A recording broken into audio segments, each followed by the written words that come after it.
Hingað er kominn til mín góður gestur, Reimar Helgason, framkvæmdastjóri Þórs. Vertu hjartanlega velkominn. Takk fyrir það. Hérna í kynningu minni áðan þá fór ég aðeins yfir því hvað er ISÍ og hvað er UMFÍ og annað slíkt. Nú veit ég að þú tiltölulega nýr í starfi hjá Þór.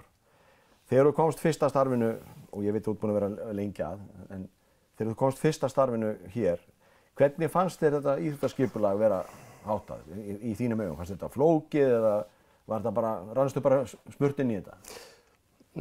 Þetta er, finnst mér frekar flókið og vont að átta sig á svona vissum ferlum og ef þeir eru, þú veist, haldaðir eða þú veist, þeir meina að fara rétta leiðir. Já.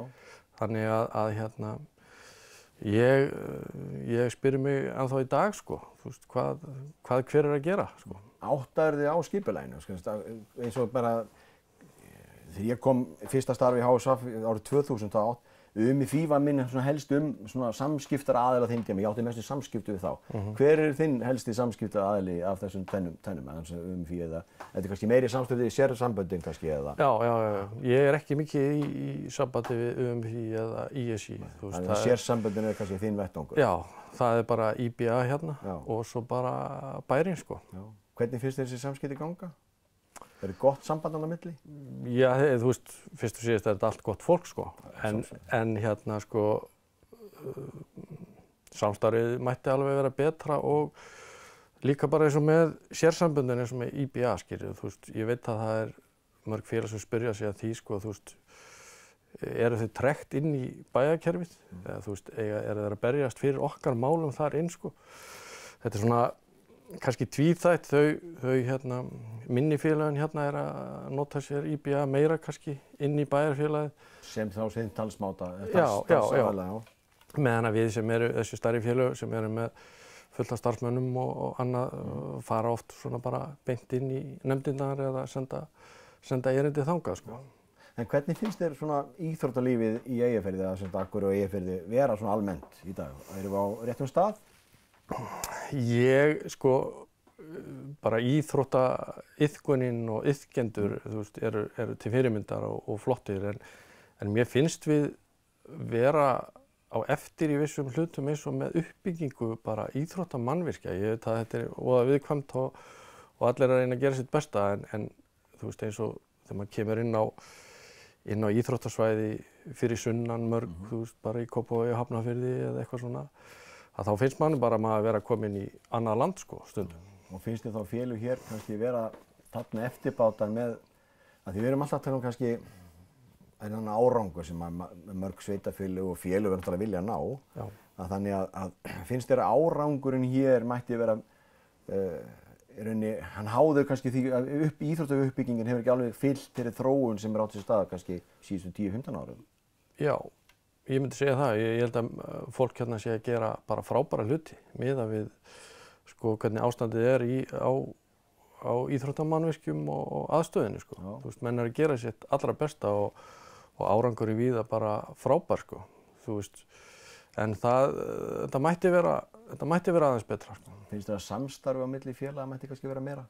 Já, það mætti vera miklu meira, sko. Já. Við höfum ákveðið samstarfi í vissum hlutum sem og menn svona reyna að hérna vinna saman og berjast að einhverjum málum, en svo hafa menn fundið út að þeir fá kannski mest út úr því að fara í sólóbaráttu sín mál og sína kjarnastarfsemi. En þegar ég kom hérna fyrst til Akureyrar þá fannst mér svona þessi sundrung vera alveg kannski svona meira í orði heldur en á borði þegar á reyndi. Það sem sko, mér finnst eiginlega svona IBA hafa tekið svolítið völdin, það er svona mín tilfinning og hafa gert það bara nokkuð vel í þeim samskiptum sem ég hef átt við þetta sérstaklega.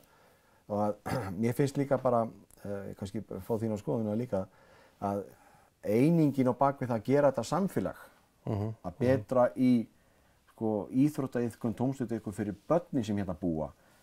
Mér persónulega finnst hún vera á réttir leið. Ertu sammála því? Já. Ég held að við séum líka að hérna, fara svona meira almennt í iðkanda. Ekki bara að fara hvetja hann áfram og vera með þessa afreksstefnu svona grimma, sko.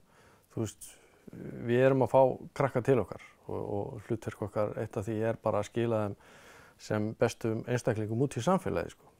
Þú veist, eins og núna erum við í Þór með þessa hugarþjálfun, sko, sem við erum með núna og erum að gera að sem sagt, hluta af okkar þjálfunarferli við krakkana sko. Þú veist, núna er í gangi námskeið númer 2 sko, þar er verið að tala um sjálfstraust sko, svo er verið að tala um framkomu og annað, þannig að menn eru að fara svona líka meira í þessa þætti sko. Já, sem er náttúrulega stór hluti af þessu að því að allt íþróttastarf að mínu mati ætti að vera snúist að það að búa til einstaklinga inn í lífið. Jú, afrek er plús að þeirra afurð, en öll eru að reyna að stefna á og ég sem foreldri vil náttúrulega að íþróttafélag og æskulýðsstarfi búi til umhverfi sem að eflir, styrkir og bætir mín börn. Og þar eru við sem samfélag. En þá spyrir maður líka, sko, eru íþróttafélagina í hérna á Akureyri á kannski rétti leið með þetta? Já, ég held það, sko. Ég held það, því að þú veist eins og þessi hugaþjálfun og annað, þetta hefur verið hjá félaganum stundum við afrekshópana, sko. En við völdum að hafa þetta sem sagt ekki valkvætt, þetta er fyrir alla. Kostar iðgjaldan ekki neitt, við erum bara að safna fyrir þessu, sem er heilmikið peningar. Að þá ætlum við að ná til þeirra því að þegar þetta eru valkvætt og þegar þetta kostar þá missum við kannski út einstaklingana sem við erum virkilega að reyna að ná til.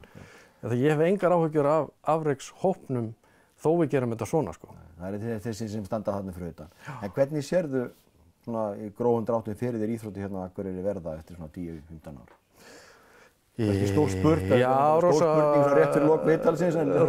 Rosa stórt spurt sko, að því að í íþróttastefnunni þá vilja menn gera félögin færri og stærri. Með starra fjölgunarfélags, meiri sameiningu félag hér á Akureyri. Já, og það er svo sem bara hlutur, þó að það hef ekki tekist alveg nógu vel sko, einhvern veginn að fylgja því eftir. Þá er það þannig og ég held að svona kynslóðin fyrir neðan okkur hérna, þú veist, verði minna í einhverju ati á milli félaga, þú veist, þannig að ég held að samstarfi verði alltaf meira og einhverjar sameiningar og það sé til bóta sko. Já, vel gert. Reimar, þetta er búið að vera virkilega ánægilegt að fá þig hingað og spjallið var náttúrulega lengra hérna á bak við tjöldinu svo sagt eins og alltaf er stundum. Hérna, svona, þú hefur náttúrulega verið þessi eldvík starfið, þú ert ekki bara búin að vera á Þór. Nei. Búin að vera í Grenivík í... Já, 25 ára eða eitthvað með það.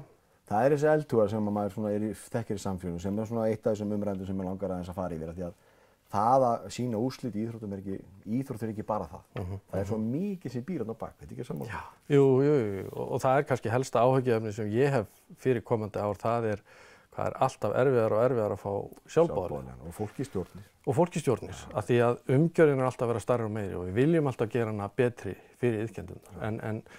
En þetta er einhvern veginn, það er svo margt í boði í dag að þetta er alltaf þyngra og þyngra sem er bara stór hluti sem allir þurfa að koma að sko. Já, en frábæra lokaorð. Þakka þér kærlega fyrir að koma til mér, Reimar.